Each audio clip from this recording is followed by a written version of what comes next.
Hello दोस्तों, नमस्कार। आज हम लोग सीटेट के एग्ज़ाम में पूछे जाने वाले हिंदी के प्रश्न देखेंगे जो गद्यांश पर आधारित है। तो चलिए देखते हैं। तो कृपया इस चैनल को देखने से पहले हमारे चैनल को सब्सक्राइब कर दें। तो देखते हैं फर्स्ट क्वेश्चन। कितनी करुणा कितने संदेश, पथ में बिछ जाते बन पराग। गाता प्राणों का तार तार, अनुराग भरा उन्माद राग।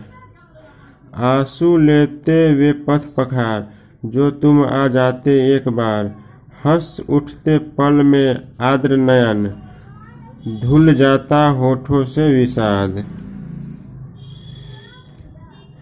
छा जाता जीवन में बसंत, चिर संचित विराग लुट जाता। आंखें देती सर्वस्व वार, जो तुम आ जाते एक बार। तो अभी जो हमने गद्यांश पढ़ के सुनाया, इसी तरह के एग्जाम में देखने को मिलते हैं और इससे संबंधित 5-6 प्रश्न नीचे पूछे जाते हैं जो नीचे दिया गया है। तो चलिए देखते हैं फर्स्ट क्वेश्चन क्या है। यह प्रश्न इसी गद्यांश से संबंधित रहते हैं। तो फर्स्ट क्वेश्चन है, रास्ते में करुणा और संदेश क्या बनकर बिछ जाते हैं। ऑप्शन 1 फूलों की पत्तियां, ऑप्शन 2 फूल, ऑप्शन 3 फूलों की रज, या ऑप्शन 4 फूलों के बीज। तो यहाँ पूछा गया है रास्ते में करुणा और संदेश क्या बनकर बिछ जाते हैं। तो ऊपर देख लेते हैं।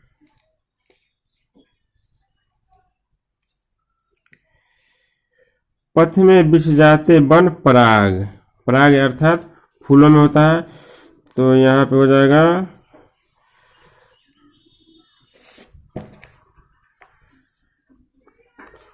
फूलों के, ऑप्शन नंबर 3 फूलों के रज।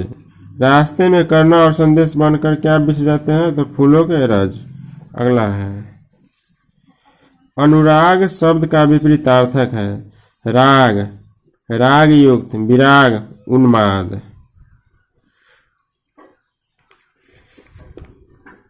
तो इसका ऑप्शन हो जाएगा ऑप्शन नंबर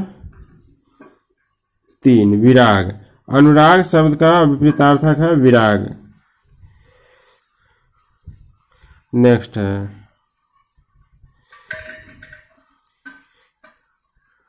पल भर में किस प्रकार के नेत्र हंस उठते। भीगे हुए, मुंदे हुए, मुरझाए हुए, धुले हुए। एक बार और क्वेश्चन देख लेते हैं। पल भर में किस प्रकार के नेत्र हंस उठते।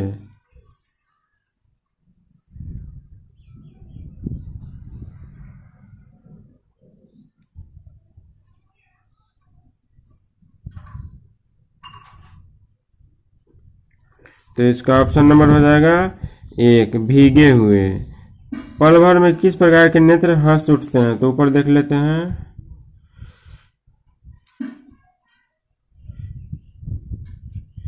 आंसू लेते हुए पथ पखार, जो तुम आ जाते एक बार। हंस उठते पल भर में आर्द्र नयन, धुल जाता होठों से विषाद। तो यहाँ पे स्पष्ट हुआ है कि नेत्र किस प्रकार हंस उठते हैं। हंस उठते हैं पल भर में आर्द्र नयन, धुल जाता होठों से विषाद। तो यहाँ पे ऑप्शन नंबर 1 भीगे हुए। पल भर में किस प्रकार के नेत्र हंस उठते हैं, तो भीगे हुए। अगला है, पखारना शब्द का अर्थ है बहाना, धो देना, देखना, सजा देना। तो इसका पखारना, इसका हो जाएगा धो देना। नेक्स्ट है, चीर संचित में उपसर्ग है। ची, चित, संचित, चीर। तो इसका ऑप्शन नंबर 4 चीर। चीर संचित में उपसर्ग है चीर। यह प्रश्न व्याकरण से पूछा गया है। तो इस गद्यांश में 5-6 प्रश्न पूछे जाते हैं। इसमें 1-2 क्वेश्चन व्याकरण से रहते हैं। तो आप उस व्याकरण में उपसर्ग और विपरीतार्थक शब्द ये सब देख लें। नेक्स्ट है, कवि के अनुसार एक बार आ जाने से जीवन में डैश छा जाता है। उन्माद, अनुराग, विराग, बसंत।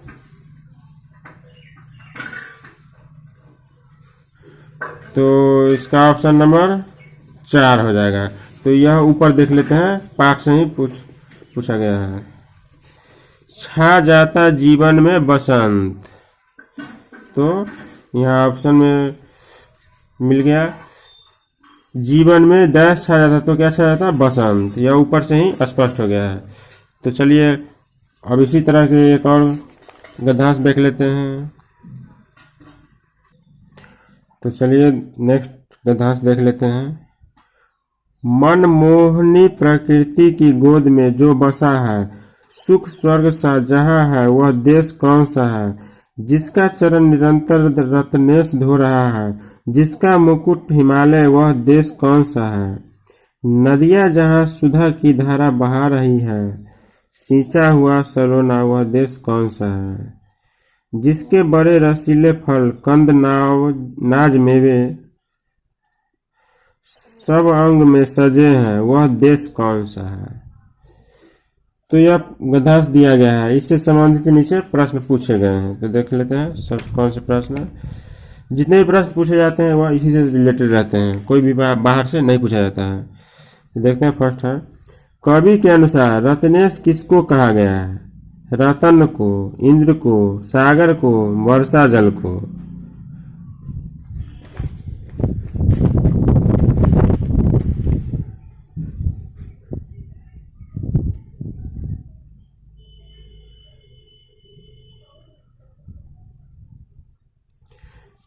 तो इसका अर्थ ऊपर देख लेते हैं। कवि के अनुसार रत्नेश किसको कहा गया है? तो यहाँ है, जिसका चरण निरंतर रत्नेश धो रहा है, जिसका मुकुट हिमालय, वह देश कौन सा है?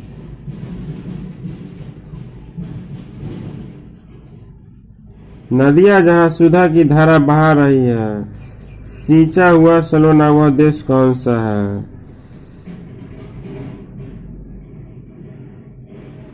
तो यहाँ इस लाइन से स्पष्ट हो रहा है, जिसका मुकुट हिमालय, वह देश कौन सा है?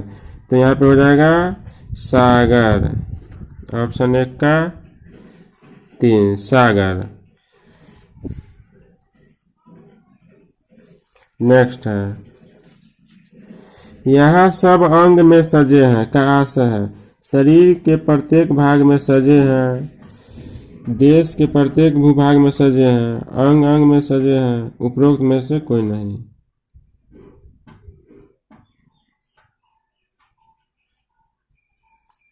तो इसमें से कोई नहीं, इसका ऑप्शन हो जाएगा इसमें से कोई नहीं।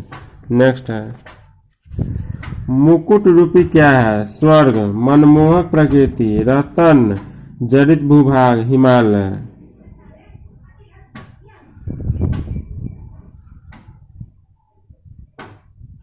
तो ऊपर देखते हैं, मुकुट रूपी क्या है?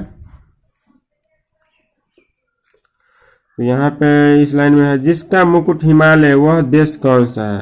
तो मुकुट रूपी हिमालय है। तो यहाँ ऑप्शन में हो जाएगा मुकुट रूपी हिमालय। नेक्स्ट है, सुधा शब्द का पर्यायवाची है, मेघ, मधु, सुधांशु, सोम?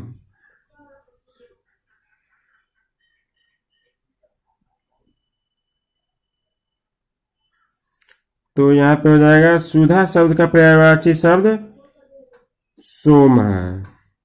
नेक्स्ट है, प्रकृति में उपसर्ग है, प, प्र, कृति, ति?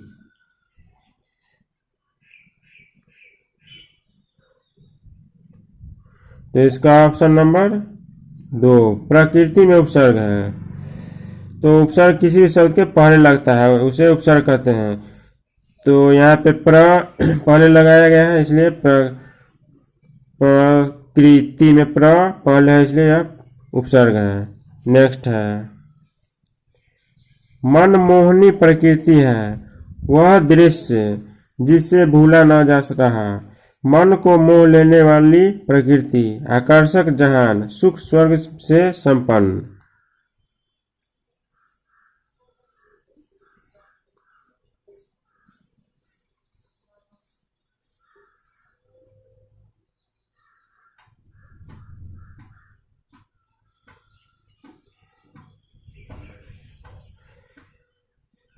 तो इसका मनमोहनी प्रकृति है मन को मोह लेने वाली प्रकृति। यह इस प्रश्न से ही स्पष्ट है कि मनमोहनी प्रकृति अर्थात मन को मोह लेने वाली प्रकृति। तो अभी हमने जितने भी गद्यांश पर आधारित प्रश्न बताए यह सीटेट के एग्जाम में निश्चित ही इसी तरह के प्रश्न पूछे जाते हैं। तो इसी तरह के और भी वीडियो देखने के लिए कृपया हमारे चैनल को सब्सक्राइब कर दें तथा और भी सीटेट की तैयारी सभी विषय करने के लिए हमारे वीडियो को देखते रहें।